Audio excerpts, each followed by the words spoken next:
Semua orang lihat ya, ini mantan suamiku. Sekarang cuma montir bengkel murahan. Pantes aku tinggalin dulu. Laki-laki nggak punya masa depan, hidupnya tetap lusuh dan miskin. Coba bayangin, mantan istri sombong banget, pamer mobil mewah di depan mantan suami. Ia hina, ia rendahkan habis-habisan di muka umum. Tapi siapa sangka, mobilnya justru mogok, ATM ditolak, dan rahasia besar yang ia sembunyikan akhirnya terbongkar di depan semua orang. Halo semuanya, balik lagi di channel Cerita Mila. Cerita kali ini bener-bener bikin emosi campur gregetan.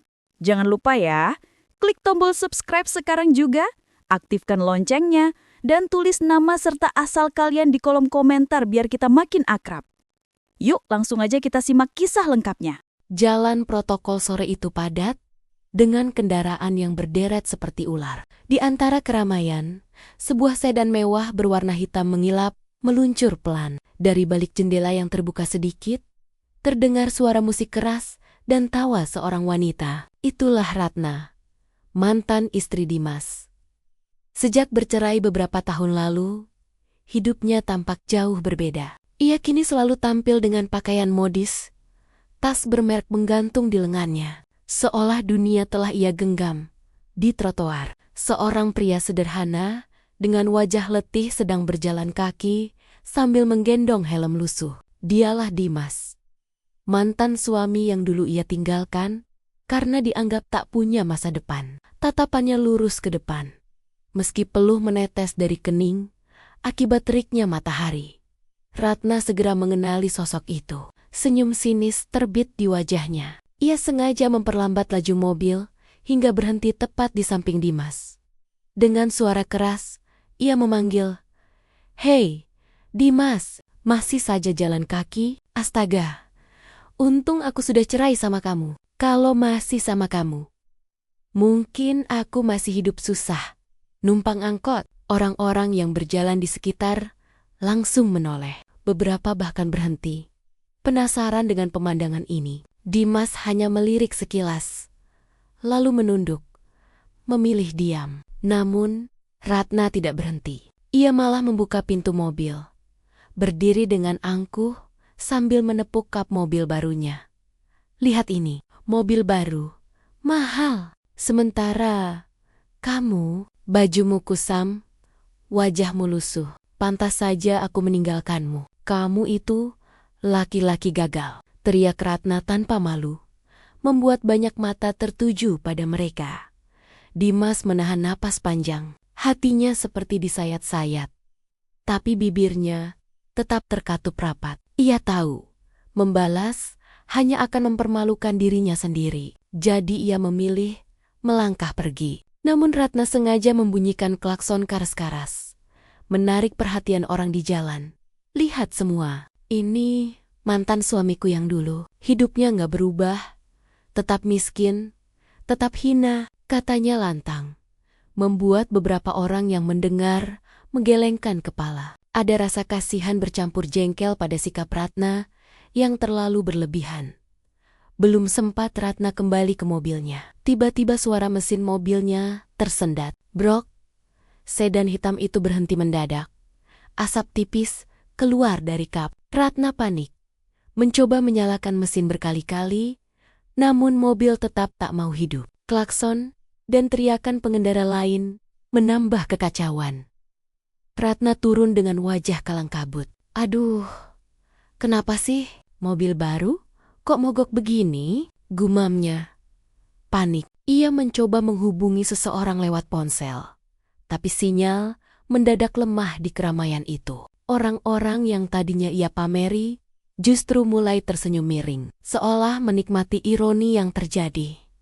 Di kejauhan, Dimas menoleh sebentar, lalu kembali berjalan. Namun dalam hati, ia menghela napas panjang.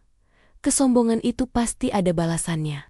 Ratna menepi dengan wajah tegang. Setelah beberapa pengendara membantu mendorong, sedan hitam itu berhasil diparkir di tepi jalan. Seorang ojek online menyarankan bengkel terdekat, bengkel mandiri motor, hanya 2 blok dari sana. Ratna setengah menyeret, setengah memanggil mobil derek kecil dari bengkel itu. Tak sampai setengah jam, mobilnya sudah berada di halaman bengkel yang ramai dan terang.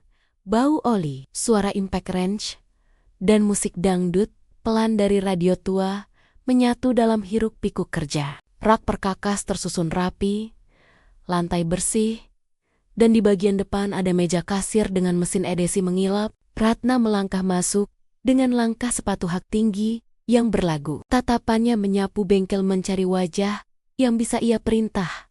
Seorang pria berseragam abu-abu, tubuhnya tidak terlalu tinggi, dengan rambut sedikit lepek oleh keringat, muncul dari balik kap mobil pelanggan. Ratna terperanjat sekejap. Dimas, mantan suaminya, berdiri di sana, memegang lap kain. Wajahnya tenang. Ada yang bisa dibantu, Bu? Suaranya datar, sopan, seperti menyapa pelanggan lain. Ratna tertawa kecil, nada sinisnya menggema. Kamu kerja di sini, montir? Astaga, cocok sekali. Pantas hidupmu tidak maju-maju? Katanya cukup keras, agar pelanggan lain mendengar. Beberapa kepala menoleh. Seorang ibu muda yang menunggu servis motor menunduk, risih. Boleh tolong dicek mobil saya? Katanya baru, tapi mogok di tengah jalan. Ujar Ratna, menekankan kata baru sambil membalik rambutnya. Cepat ya, waktuku mahal. Dimas mengangguk, menahan ombak kecil di dadanya. Baik, Bu. Saya minta tim cek dulu. Mohon menunggu di ruang tamu. Ia memberi isyarat pada dua mekanik. Andri, Fikri, bantu dorong ke stol 2. Kita lakukan inspeksi awal. Ratna tidak bergeser. Aku mau lihat. Aku ingin pastikan kamu tidak sembarang pegang mobilku. Tangannya itu kotor, ujarnya. Matanya menyapu tangan Dimas dari pergelangan hingga ujung kuku. Andri membuka kap. Uap tipis mengepul. Fikri menyalakan senter kepala, menatap selang dan kabel. Radiator panas, tekanan gak stabil, fan sepertinya telat nyala. Gumamnya. Dimas berjongkok, memperhatikan dudukan mesin, kemudian isyaratkan lift hidrolik. Mobil perlahan terangkat, menampakkan bagian bawah yang berdebu. Ratna menyilangkan tangan di depan dada. Baru dipakai beberapa hari kok sudah begini. Kamu pasti tidak paham mobil kelas atas. Ia mengedarkan pandang, memastikan semua orang mendengar. Makanya Dimas, kalau dulu kamu serius kerja, mungkin kamu bisa beli, tidak cuma memperbaiki. Dimas menahan kata-kata yang ingin melompat keluar. Andri menatap Dimas, seolah menunggu aba-aba. Dimas mengangguk lagi. Kita cek injeksi, kompresi, sama riwayat ICU. Ya, ia bicara untuk tim, tapi Ratna sengaja memotong ICU. Kompresi, bla, bla, kedengarannya canggih. Jangan pura-pura pintar di depanku. Yang penting, mobilku beres. Aku bisa bayar berapapun. Ratna menoleh ke pelanggan lain. Kalau kalian butuh bengkel yang cepat, bilang saja sama aku. Aku kenal banyak orang. Suara kunci momen bersahutan, sementara Dimas memeriksa label komponen di bagian dalam ruang mesin. Lambat-lambat, dahinya berkerut. Andri, lihat nomor seri koil ini. Tidak sinkron dengan tahun keluaran badi. Seperti bekas, remanufaktur, Mas. Potong Andri, berbisik. Konektor harness juga bukan OEM. Ratna mendengar kata bekas dan langsung menyambar. Apa maksudmu? Kamu menuduh mobilku bekas? Ini baru dari showroom. Jangan berani-berani merusak reputasi penjual yang merekomendasikanku. Beberapa pelanggan berdesis pelan. Seorang bapek-bopak yang menunggu ban menatap iba pada Dimas. Fikri mengeluarkan scanner OBD. Izin, Bu. Kita cek error code, katanya sopan. Layar memunculkan beberapa kode anomali. Dimas membaca cepat, menarik napas panjang yang hanya terdengar oleh mekanik di dekatnya. Ratna melangkah lebih dekat, menuding dada Dimas. Kalau kamu tidak bisa memperbaiki, bilang saja. Jangan cari-cari alasan teknis. Kamu itu, ia mengeraskan suara, mantan suami gagal yang cuma bisa pegang kunci. Pas, ucapannya menampar udara bengkel. Suasana sejenak beku. Suara mesin di stol sebelah seolah mengecil. Dimas menatap lantai, meredam getir yang menanjak ke kerongkongan. Kami tetap akan kerjakan, Bu. Tolong duduk dulu. Kami butuh waktu 2 jam untuk inspeksi lengkap. Kalimatnya terdengar rata, tapi ujung suaranya menyimpan disiplin baja. Ratna mendecak. 2 jam? Kamu pikir waktuku tidak berharga? Ya sudah, cepatkan. Aku ada janji makan malam. Ia kembali menatap para pelanggan, berkata sambil tertawa, beginilah kalau bengkel menengah. Ya, pelan. Tapi sudahlah, aku kasihan juga lihat dia. Dia butuh uang. Andri menelan ludah.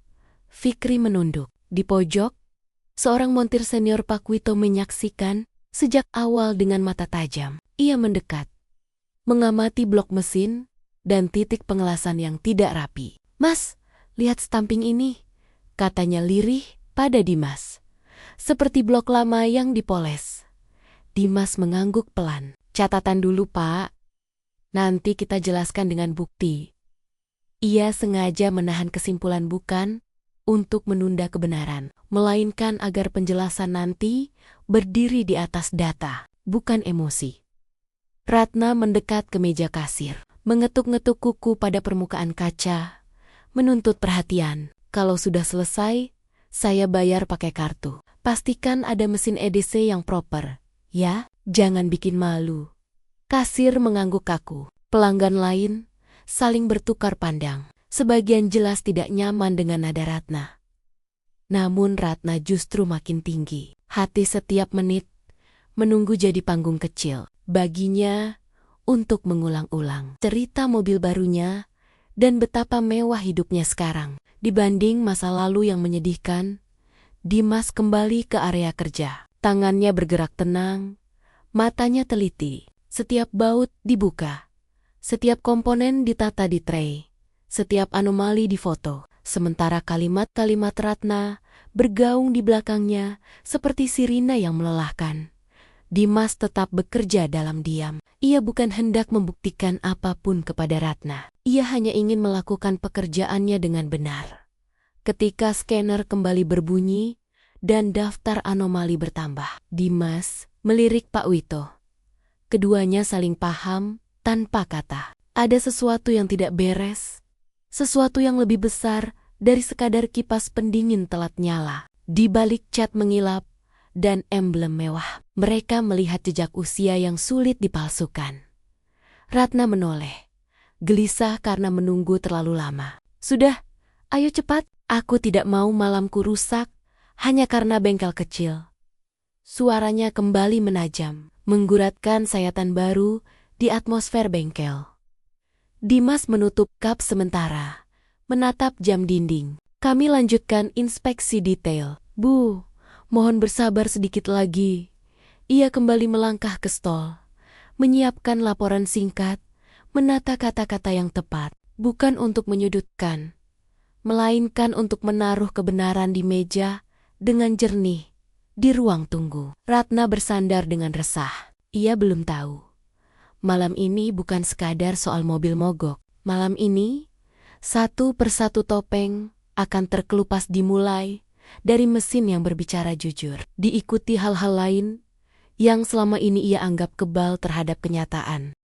2 jam berlalu, dengan udara bengkel yang makin sesak oleh tegangan. Ratna berkali-kali melihat jam tangan mewahnya, menggerutu keras si oliola, waktu orang lain tidak berharga dibanding miliknya. Para pelanggan mulai gelisah, bukan karena menunggu servis, tetapi karena drama yang tak henti dari mulut Ratna. Akhirnya, Dimas bersama Pak Wito dan tim mekanik berdiri di depan Ratna. Laporan kecil dengan foto-foto hasil pemeriksaan mereka sudah siap. Dimas berbicara dengan nada netral. Bu, kami sudah periksa keseluruhan. Ada beberapa hal yang perlu kami sampaikan. Mobil ini bukan keluaran terbaru seperti yang terlihat. Banyak komponen yang sudah direkondisi, termasuk mesin utama. Bahkan nomor serinya menunjukkan ini produksi lama. Dicat ulang dan disulap seperti baru. Ratna tertawa keras, hampir terbahak. Apa, kamu pikir aku tidak tahu mobil? Aku beli dari showroom terkenal. Jangan-jangan kalian sengaja menjelekkan supaya aku bayar mahal. Suaranya meninggi, menusuk telinga semua orang. Pak Wito maju, menaruh bukti foto di meja kasir. Lihat Bu, cap produksi tidak sesuai. Blok mesin ini jelas. Bekas, bahkan ada bekas las di bagian bawah. Mobil ini, mobil tua yang dicat ulang. Wajah Ratna memucat sesaat, tapi ia segera mengeraskan diri lagi. Omong kosong. Omong kosong. Showroom itu tidak mungkin menipuku. Kalian yang salah. Ia menunjuk Dimas. Kamu memang dari dulu tidak becus. Sampai sekarang pun tetap begitu. Montir, murahan. Suasana bengkel membeku. Pelanggan yang menunggu memperhatikan dengan tatapan geram. Seorang bapak paruh baya berbisik pada istrinya, ibu itu keterlaluan. Masnya sabar sekali. Dimas hanya menarik napas panjang. Kami sudah tunjukkan buktinya, Bu. Mobil ini memang bermasalah. Kami bisa perbaiki, tapi butuh biaya cukup besar. Baiklah, Ratna mengibaskan tangannya, lalu merogoh tasnya. Urusan kecil, berapapun bayarnya, aku sanggup. Aku bukan orang miskin sepertimu. Ia mengeluarkan kartu kredit berwarna emas, menaruhnya di atas meja kasir dengan bunyi keras. Gesek sekarang. Kasir mengangguk ragu, lalu menjalankan mesin edesi. Ratna berdiri tegak, menunggu hasil dengan senyum mengejek. Namun, suara mesin berbunyi, bip disertai tulisan di layar. Transaksi ditolak. Kasir mencoba sekali lagi. Hasilnya sama. Ratna mulai gusar. Apa-apaan ini? Coba pakai kartu ini. Ia menyodorkan kartu ATM lain. Kasir menggesek, memasukkan PIN, menunggu. Hasilnya tetap sama. Akun terblokir. Wajah Ratna berubah pucat. Keringat kecil mulai muncul di pelipisnya. Orang-orang di bengkel mulai berbisik. Beberapa bahkan menahan senyum miring. Semua tatapan kini berbalik padanya. Sama seperti saat ia menghina Dimas di awal.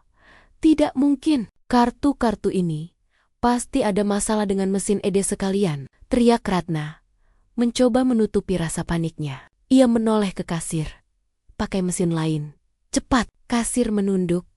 Maaf Bu, kami sudah coba 2 kali. Kartu Ibu memang ditolak. Ratna semakin panik. Ia membuka aplikasi bank di ponselnya dengan tangan gemetar. Tapi justru di layar muncul notifikasi.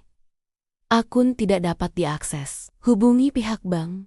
Dalam kepanikan itu, ponselnya berbunyi. Pesan, masuk. Saat ia buka, jantungnya seperti berhenti berdetak. Pesan itu dari seorang teman dekatnya. Ratna, aku lihat suamimu di kafe kemarin. Dia bersama wanita lain dan aku dengar kabar, rekeningmu sudah dia pakai. Hati-hati. Ratna tercekat. Dunia seolah runtuh. Kartu-kartu yang ditolak barusan bukan karena mesin, melainkan karena rekeningnya bener-bener sudah kosong. Dan lebih pahitnya lagi, semua itu dilakukan oleh suaminya sendiri. Pria yang dulu ia banggakan di depan semua orang. Tangannya bergetar hebat, matanya berair. Tapi gengsinya masih menahan. Ia tidak ingin terlihat lemah di depan Dimas. Namun semua orang di bengkel sudah bisa membaca wajahnya. Sombong yang tadi angkuh, kini berubah panik, ketakutan, dan malu. Dimas berdiri tegak, masih dengan wajah tenang. Ia menatap Ratna. Bukan dengan kebencian, tapi dengan iba. Ia tahu, inilah balasan nyata dari kesombongan yang sejak awal dipamerkan. Ratna mencoba bicara, tapi suaranya tercekat. Aku, suaranya patah. Tas branded yang ia pegang jatuh ke lantai. Semua kesombongan yang ia bangun runtuh seketika. Dan tepat pada momen itu, sesuatu yang lebih besar akan terungkap, sebuah kebenaran yang selama ini Ratna tidak pernah bayangkan. Bengkel mandiri motor sore itu berubah menjadi panggung drama kehidupan. Semua pelanggan yang tadinya hanya ingin servis kendaraan, kini tak berkedip menyaksikan Ratna yang terpojok. Wanita angkuh yang tadi menghina habis-habisan, kini berdiri gemetar dengan wajah pucat. Kartu-kartu kredit dan ATM-nya tak berguna, notifikasi ponselnya menusuk hati. Suami barunya selingkuh dan menguras rekening. Ratna masih berusaha menegakkan dagu, tapi suaranya parau. Ini pasti hanya kesalahpahaman. Aku bisa bayar nanti. Aku orang berkelas. Kalimatnya mengambang, tak meyakinkan siapapun. Dimas melangkah pelan ke tengah bengkel. Ia melepas sarung tangan kerja, lalu membuka seragam montir abu-abu yang sejak tadi melekat di tubuhnya. Di baliknya, ia mengenakan kemeja rapi dengan logo Mandiri Motor Group yang terbordir jelas di dada. Para mekanik berhenti bekerja, lalu serentak memberi hormat kecil. Suasana berubah seketika. Pak Wito, montir senior yang sudah lama bekerja di bengkel itu, maju dan berbicara lantang. Ibu, seharusnya Anda tahu, Mas Dimas bukan sekadar karyawan. Beliau ini pemilik sekaligus direktur Mandiri Motor Group, jaringan bengkel terbesar di kota ini. Kami semua bekerja di bawah naungannya. Kata-kata itu meledak seperti petir di siang bolong. Semua orang di bengkel terkejut. Beberapa pelanggan sampai menutup mulut menahan rasa heran. Ratna terpaku. Tubuhnya seperti kehilangan tenaga. Pemilik, gumamnya lirih. Matanya menatap Dimas tak percaya. Kamu bilang apa? Dimas berdiri tegak, matanya menatap lurus ke arah Ratna. Wajahnya tidak menunjukkan dendam, hanya ketenangan yang menusuk lebih dalam daripada 1000 hinaan. Aku memilih tetap sederhana. Aku turun langsung ke bengkel agar tahu kerja keras orang-orangku, bukan untuk pamer, bukan untuk gengsi. Tapi karena aku percaya, pekerjaan ini mulia, dan keringat tidak pernah memalukan. Ratna terhuyung, hampir jatuh. Tangannya berusaha meraih meja kasir untuk menahan tubuh. Semua kesombongannya runtuh dalam sekali tarikan napas. Wanita yang tadi berkorkor menyebut mantan suaminya, montir murahan, kini mendengar dengan telinganya sendiri bahwa ia sedang menghina pemilik terbesar di industri bengkel kota itu. Seorang pelanggan berbisik lirih, namun cukup terdengar oleh semua. Kalau tadi aku jadi Mas Dimas, mungkin aku sudah marah. Tapi lihat, dia tetap sabar. Yang lain mengangguk, kagum pada sikap tenang Dimas. Ratna meneteskan air mata. Jadi, selama ini aku bekerja keras, Ratna. Bukan untuk membuktikan pada siapapun, tapi untuk diriku sendiri. Aku tidak pernah membanggakan hartaku, karena aku tahu kesombongan hanya akan menjatuhkan. Jawab Dimas pelan, namun tegas. Ratna memeluk tasnya erat-erat, tapi tas itu terasa kosong. Mobil yang ia banggakan ternyata mesin tua. Rekening yang ia anggap aman ternyata sudah dikuras oleh suami barunya. Dan kini, di depan umum, ia tahu bahwa pria yang ia hina justru berdiri jauh lebih tinggi darinya, bukan karena harta semata, tapi karena keteguhan hati. Tidak, ini tidak mungkin, bisik Ratna.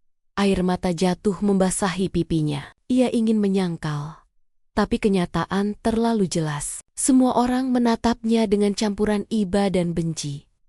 Dimas menoleh pada kasir. Catat saja biaya servis mobil ibu ini. Kalau ia tidak mampu membayar sekarang, beri waktu. Kita bukan bengkel yang menindas orang. Kata-kata itu terdengar bagaikan pisau yang mengiris harga diri Ratna. Dulu ia meninggalkan Dimas karena dianggap tidak punya apa-apa. Kini, justru Dimas yang menolongnya meski sudah diperlakukan hina. Ratna terisak, menunduk dalam-dalam. Untuk pertama kalinya, ia tidak bisa berkata apapun. Suasana bengkel perlahan mereda. Setelah kebenaran terungkap, para pelanggan kembali sibuk dengan urusan servis kendaraan mereka, tapi tatapan mereka masih sering melirik Ratna. Wanita yang tadi penuh kesombongan, kini luluh lantak. Ia terduduk di kursi ruang tunggu. Wajahnya sembab, eyeliner yang tadinya rapi, kini berantakan karena air mata. Ponselnya kembali bergetar. Dengan tangan gemetar, Ratna membuka pesan baru yang masuk. Kali ini, dari bank, notifikasi penarikan tunai dalam jumlah besar, dan nama yang tertera pada rekening bersama miliknya dengan suami barunya. Ratna terdiam. Matanya kosong. Dalam sekejap, semua bayangan hidup mewah yang ia banggakan runtuh. Tidak mungkin. Dia mengambil semua tabunganku. Bisiknya, lirih. Tak ada lagi nada sombong. Hanya ketakutan dan penyesalan. Dimas yang masih berdiri di dekat stol, menatap sejenak. Dalam hati, ada rasa iba. Ia tahu, Ratna telah menuai buah dari benih kesombongannya sendiri. Namun, ia juga tahu, tidak ada gunanya menambah luka dengan kata-kata balasan. Pak Wito menghampiri Dimas. Mas, apa perlu kita usir saja orang seperti ini? Sudah bikin gaduh? Hina-hina pula. Dimas menggeleng pelan. Tidak, Pak.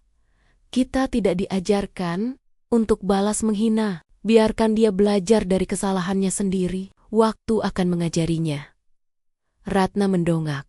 Suaranya parau. Dimas, maafkan aku terlalu buta dengan gengsi. Aku kira, dengan meninggalkanmu, aku bisa bahagia. Ternyata, semua hanya topeng.